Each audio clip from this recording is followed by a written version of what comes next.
I've got to apologise in advance. I'm trying to battle off a migraine here, so I can't stare at my own slides. So we're going to have about a chaotic 20 minutes here, but I'm sure we can hopefully enjoy environmental sustainability policy in Aotearoa.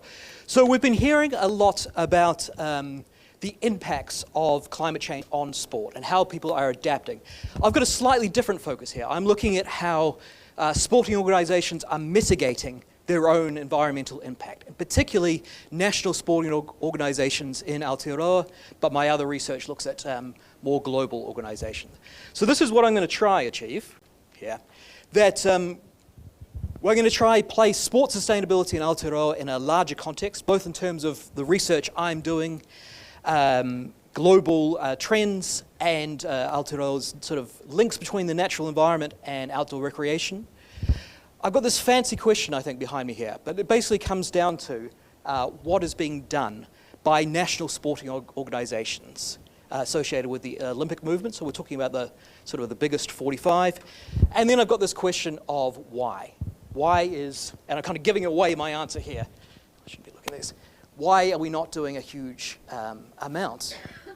And this is part of my larger research. So my thing here is that hopefully I'll give you an answer to how much are New Zealand sporting organisations doing in this space by reducing it to this exciting question, to what extent have environmental concerns been integrated in the social policies of New Zealand sporting organisations?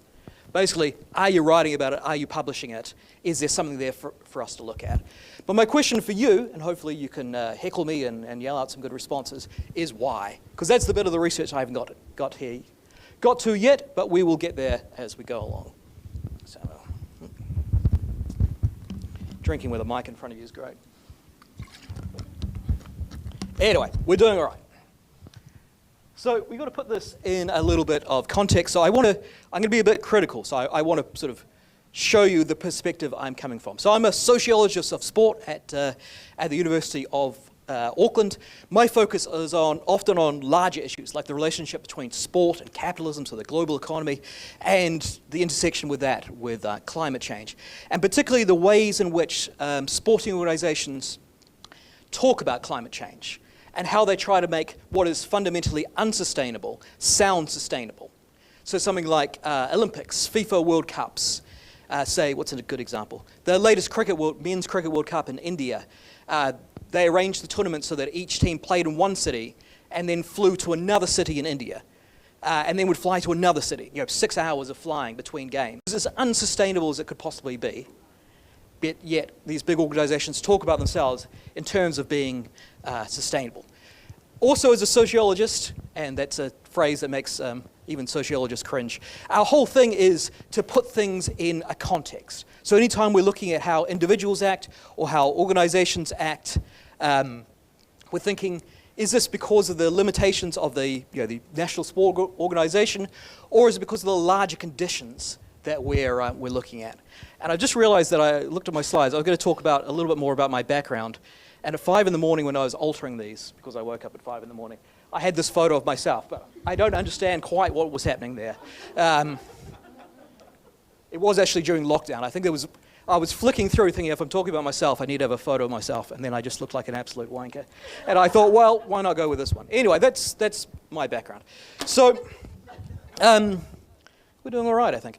So sport has always, or active recreation has always had a relationship with the natural environment.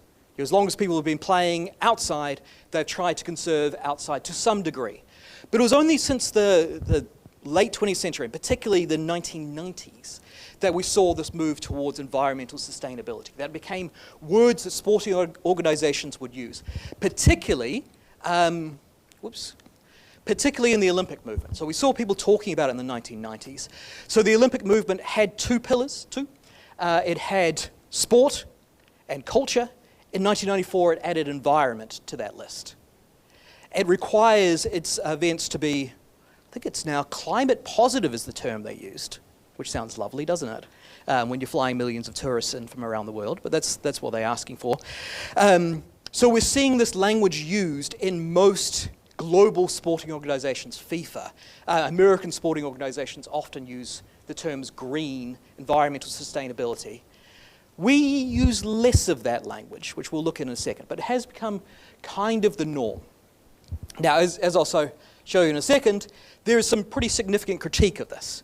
Like Paris 2024 Olympics, which I've been writing about, it says it's done magnificent work. It didn't build any more stadiums. 95% of all venues were reused. It did things like vegan food, which went down very well with athletes. It claims that it reduced emissions by 50%. I think that's up to a little bit of critique. Interestingly, as we're talking about flights, in their reports show that flights are by far the biggest emission source, but they don't include them in their sustainability strategy at all. Anyway, they're doing some work. There is good work being done.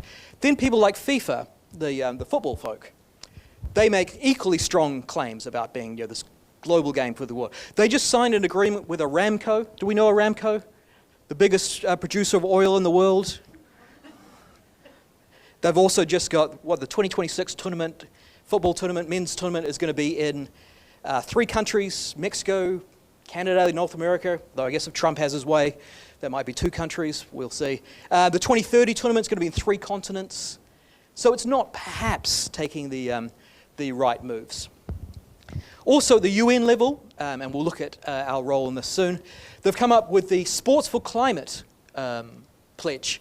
So this is for signatories to reduce their greenhouse emissions by 50% by 2030 and net zero by 2040. 280 organisations around the world have signed up for that. Organisations like Sport England. So globally, there are some moves. It's critiqued a lot. There are limitations to this. But nonetheless, if you look up the websites of most major sports organisations outside of Aotearoa, you will see that there is this language being used about climate change or strategy. And you would think here we would have a similar type of approach, given that there are obviously very strong links between active outdoor recreation and the natural environment, and that a lot of the sports that we play or the recreation that we do have developed because we have a relatively temperate and stable environment. Things like cricket, tramping, all these, many other things rely on the stable environment that we have relied on. We obviously also have a pretty strong, or a range of kind of threads in our national story about relationships with the environment. From Te Ao Māori to the slightly different colonial version of taming the environment, to 100% pure, to like Jacinda Ardern claiming that climate change is our nuclear-free moment, she said, didn't you? What a world that was. Anyway, there is this thread there in our identity between sport and the natural environment. So I was really curious, having done mainly global stuff, of this question of like, what is to be done? And my first thing was to think about how are New Zealand sporting organisations actually talking about this subject. And so what I did, hopefully this is behind me, you have to draw a line somewhere when you're looking at research, because there's hundreds of organisations. So I took those member organisations that are aligned with the New Zealand Olympic Committee, so they're Olympic sports. So this is just a fraction of them. There's 45 of them in total. So we excluded some professional organisations like, say, the Warriors or the Breakers, and community organisations as well. But we're looking at the big national sport organisations like Basketball New Zealand, to read off a screen. And my question was, what are they doing here? And rather than talking to people, because people are scary, they take a bit of funding to go and reach, my first step was to read 3 particular documents: annual reports, strategy plans, and just websites in general. And I have a very fancy graphic coming up, which I came up with myself. Look at this here. All the power of PowerPoint there.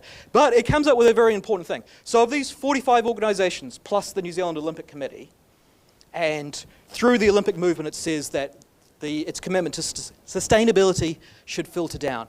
11% of organisations made some reference to environmental issues in their annual reports.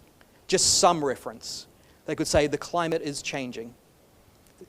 22% had something in their strategic plan, and 28% had some reference anywhere on their website. It might be, say, an interview with an athlete, which talks about how difficult environmental choices are. So it was there. But how it was there was also quite interesting. So only one organisation had what we'd call a coherent sustainability strategy. That was Yachting New Zealand.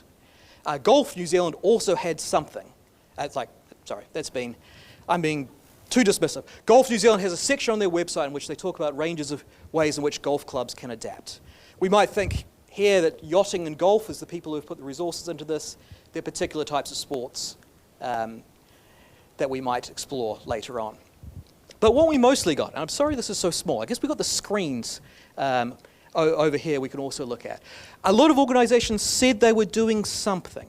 So this is New Zealand Rugby. It's taking a step on its corporate social responsibility journey, which is always the dream, of investing in resourcing and developing and implementing our environmental strategy. So I think this is their 2023 report. As of this morning, there's nothing available. So World Rugby has a plan. New Zealand Rugby makes reference to climate change, but doesn't have an environmental strategy. New Zealand Cricket wants to establish and deliver on a New Zealand environmental sustainability strategy. There is a reference, the Surfing New Zealand says it has a policy, but there's no link to the policy. I assume there was one. Maybe it's deep down in the document. And I'm being a little cynical here because that's the way I was made. One of the things I want to say, firstly, we must view this in context. There's always pressures on organisations that are creating this rather than just sort of slack people or some other dismissive explanation. But also, a lot of organisations, I'm sure, and I'm sure there are many people here whose organisations are doing things, but you're not telling people about it. It's not on your website. So basically, I went to Eden Park to do a research tour, and they handed me a very glossy brochure of the things they were doing for sustainability. And there's very little on their website, but they handed me this brochure that I think I was the only person to access in the whole world. You think, why aren't you telling people about that? Anyway, this is what's been done. Otherwise, you'd see really kind of fragmented ad hoc things. So this is Tennis New Zealand. This is, I think, in its strategic plan, and it says, if we go down here, to remain relevant, tennis must be aware of and adapt to potential societal, environmental, or economic disruptions. So it says in its strategic plan, we are aware that the climate is changing and something must be done. It makes no further reference to climate change throughout its documents. We got Canoe Racing New Zealand saying that there's some difficulties for clubs. This is on the back of cost of living increases and environmental concerns, sustainability, and climate change. So there is an awareness, but again, that's not followed up in any of its further documents. And maybe the person who's writing this is saying, yes, we're aware. Maybe they're doing things internally, but it's not there. But this is the kind of initial things I found. We mentioned, and I'm staring at my Dexter and my friend here, I wonder if we can bring this up. So there's 280 signatories to this document. You can see here the kind of people who have signed up. How many do we reckon from this country? 2, is it? Have we got a second one? We've got, I don't know if we want to search for this. We've got Tertiary Sport New Zealand, though I couldn't see anything on their website referring to. Who have we got? Sail GP, yes. They are also included. So you see, we've got a lot of professional sports organisations, but also a lot of national Olympic committees. I think if we just keep going down.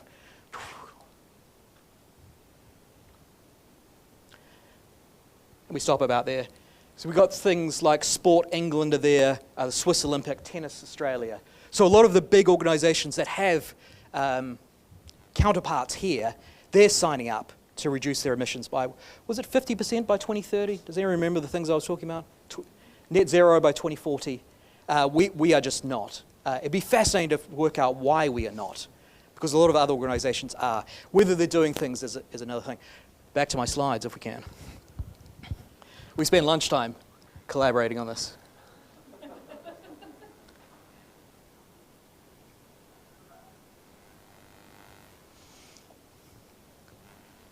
Oh, that's me. And of course, we heard all about what Sport New Zealand is doing. And I just left these here because I knew you were going to talk about it, and I didn't want to be embarrassed. Although I note there's no overall environmental sustainability strategy is there for the sector, which is a point of interest, I think. So we've got the more individual stuff. We've got this futuring work, which does talk about it, but there's nothing specific about this is how climate change will impact these sports in Aotearoa, nor a sense of what we can do to mitigate our impact. Instead, as we've talked about a lot today, it's more about who suffers and how we can adapt to those changes. So how do we compare? And I'm going to go through these quite quickly because I want to highlight that there are other countries. We've got some Western European countries here. The Swiss are saying a lot, the Belgians are not. But if we just focus on these two, so 56% of Summer Olympic organisations, so those are your athletics, anyone who competes in the Summer Olympics, they've communicated something. New Zealand, remember, was about 28%. So it is higher overseas. Australia, 2 out of 46 have communicated some kind of environmental concern. And in this research, which went out to 314 organisations in their annual reports, only 3 mentioned climate change. So we're right up there with Australia, which is always good to know. So the question now, I've kind of, as I say, fairly cynically outlined why this might be, or what is happening. The more interesting question, I think, would be, why is this happening? And as I say, from a sociological point of view, I want to understand that it's not just that, say, Tennis New Zealand, and be very clear, this is not what I mean, that Tennis New Zealand doesn't care. There are always larger factors that we must understand, most likely around, I'm going to give you the opportunity to text something in soon, around resourcing, around infrastructure. Just to give you an example, the sporting mega events, the World Cups and the Olympics, which have the biggest environmental impact, are those that are either far away to travel to, like us, or have poor internal public transportation, like us. So these are massive hurdles to overcome for a country like Aotearoa. But I've got a little, am I doing okay for time? I bet I'm going way ahead of time, aren't I? Racing through. Yeah, good. So I have this little survey thing that I use with my students all the time. Let me explain it. And we can participate if we want. You can tell me to piss off if you don't. If you go to menti.com, so that's, get your phones out and go menti.com. You can see the codes on the screens there. And then you put in the code 62970209. I'll leave that screen up for a second. And the question is just this: what factors influence the environmental actions taken by your organisation? So I'm curious, really, what's driving positive steps that might be taken, or what's restricting you? Is it resources? Is it a lack of knowledge? So this will come out as a series of words, so it's best to avoid long sentences if you can, because otherwise the words like is and if will come up all the time. So we'll stick with our one-word things. Hopefully we're going all right. Anyone having any trouble with that? Good news. Do you reckon we could flick up that screen?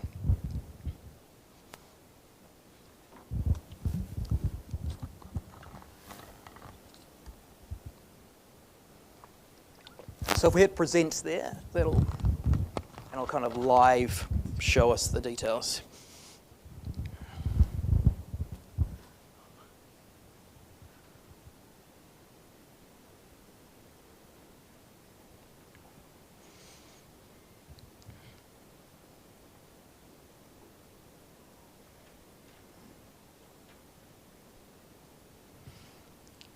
I'll give it another minute to come in.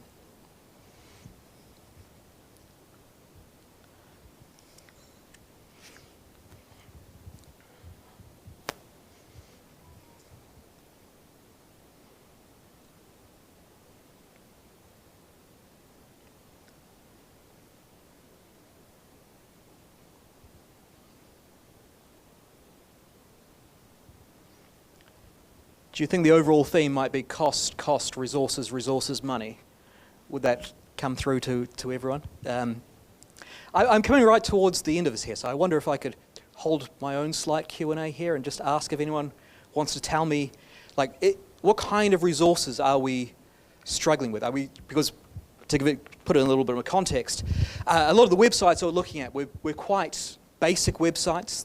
Clearly, perhaps things were being done, but it was difficult to get the resources to publicise those. Also, when you're searching for sustainability in New Zealand sports documents, the thing that comes up all the time is financial sustainability, or the sustainability of competitions, which clearly signals that kind of resources. I also wonder whether it's the resources to, say, put together a strategy, which might come under knowledge there. But I wonder if anyone wants to get me to shut up and tell me why they might have put their response. Yeah.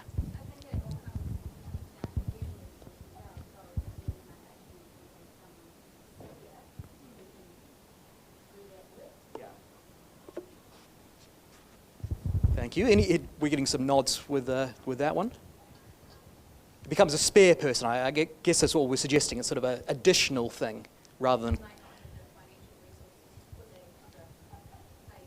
Yeah. Yeah. And I can understand if you're struggling to buy balls, then having someone on a sustainability contract is a difficult one to afford. Any other points we could just expand this for me?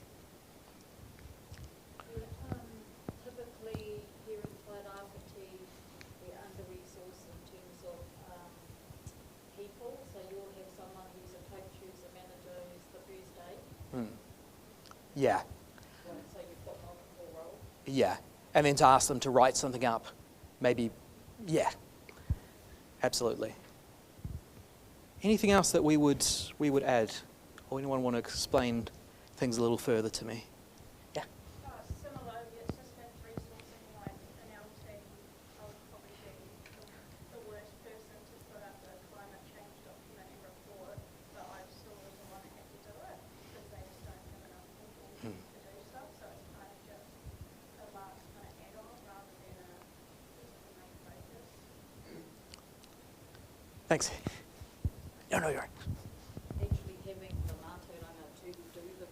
Yeah. Yeah, it takes what she's just said. You mightn't even be involved in that area, or might have knowledge in that area, but Yeah. having someone who actually knows is more beneficial. Absolutely. And what's been really, I don't think interesting is the word, compelling to me this morning, is how much knowledge people do have on the ground in these kinds of areas, that you are adapting, you are thinking about your own output. There's a whole different thing to what Sport England might do in producing a 75-page document with its emissions exactly quantified compared to what you might be doing at the local Aotearoa club. Can I just Yes. thank you for your entertaining. But last night we had a wonderful opening. Yes. It was attended by a very important person, Tā Selwyn Parata, Sir Selwyn Parata, who was thrilled, what he saw, but he asked me to ask a question. As he apologised for not being here today because he is going to New Plymouth today to help set up one of the largest competition activities in the country, all much too. He asked, why was there no reference to the activity kapahaka involved in the research explained? Is that a question for you, Holly? No, you brought it up. You mentioned Tā Māori, you mentioned sport and culture. I just am interested in when you said kapahaka. Yeah, I think sometimes for me, I will use the word sport when actually I mean active recreation. And I think, if we sort of reduce sport to like organised competitive activity with a larger governing body and all the sort of technical definitions, we end up excluding a whole lot of forms of recreation, of community engagement, and of play. And that play may actually be, not that kapahaka's play, but if you know what I mean, if we stretch the definition of what we mean by sport and physical activity, then I think we include a whole lot of things that in the sort of Western point of view may not be like measured in these types of reports. It's fair to put under the fact that every team you reference, climate change is full of Yeah. Yes, they may well do, actually. Yeah, and obviously I've selected those Olympic organisations, so I've sort of self-selected away. Thanks. Okay, well, I've reached sort of the end of this, and this has been absolutely fascinating. I really appreciate your input. So my main things is that globally there is a large sports sustainability movement. A lot of it is greenwashing and fluff. Nonetheless, there is something there. We speak far less about it in Aotearoa. We may be doing more of it than what we're talking about. And I can see what's happening, but I'm really interested in why it's happening. Oh, yeah. I just think it's interesting you bring up the greenwashing, and I wonder in New Zealand, given the nature of New Zealanders, we're quite humble creatures, do you think that we are afraid of putting ourselves out there for fear of being criticised of greenwashing? Absolutely. There's a term called green hushing, which is where people don't put out documents for the fear of intimidating people like me coming along and saying, look at the phrases you're using here, look at your goals. So absolutely, that is a thing that perhaps if Sport New Zealand had an environmental strategy, I'd be here like, look at this environmental strategy. Yeah, well, one day. Yes, so there is, I think, if you look at, say, the Olympic Committee discourse, it's all full of, we work to serve the dignity of humanity and serve humankind. Like, you couldn't get away with that shit here, could you? We were not phrasing things in that way. So perhaps we're not quite bold enough to say, we are doing great things, we're making the world a more sustainable place. And yet we do it in some ways. Thanks. This is a little bit random, but also goes back to what you were talking about with data. I think in order for this conversation to become more important right across those people that need to hear this conversation, we all need to start being a bit louder. We need to fill out our surveys, we need to write about what we're doing, we need to talk about what we're doing, and then people will maybe start to listen. Cheers. Thanks, everyone.